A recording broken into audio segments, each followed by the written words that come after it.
Sorular çok güzeldi. Bir Müslümanın şahsiyetini ortaya çıkaracak bir portre çiziyordular sorularda.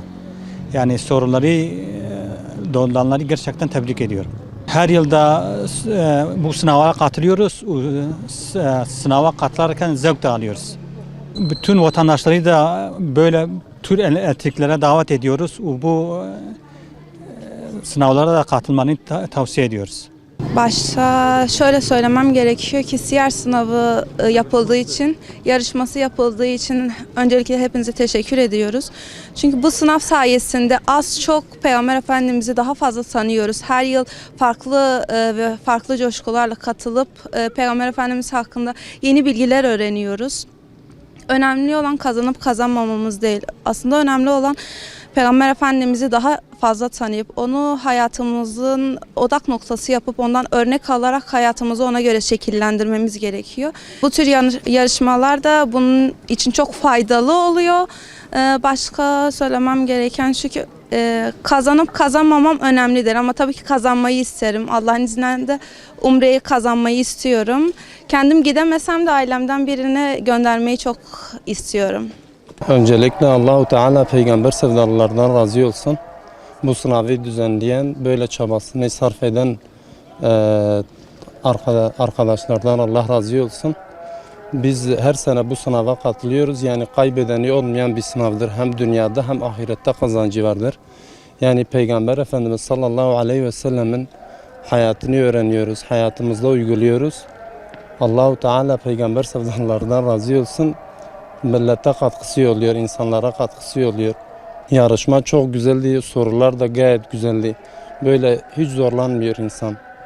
Çok iyiydi.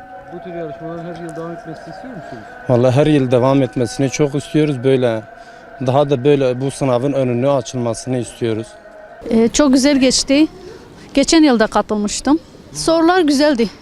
Çok güzeldi. Evde 2 sefer okudum. Kazanmakla değil, yani sadece katılalım. Bu peygamberimizin dinini daha fazla iyi öğrenelim diye katıldım ben. Tabii kazanırsam güzel olur. Bunun her yıl olmasını istiyoruz. Allah bu sınavda yardım edenlerin herkes onlardan razı olsun. Allah razı olsun onlardan. Siyer sınavı çok güzeldi. Bu sınavı kazanmayı hedefliyoruz. Çok güzel geçti sınavımız. Allah herkesten razı olsun. Kitabı çok kez okuyup tekrarladık. Çok güzeldi kitabımızda.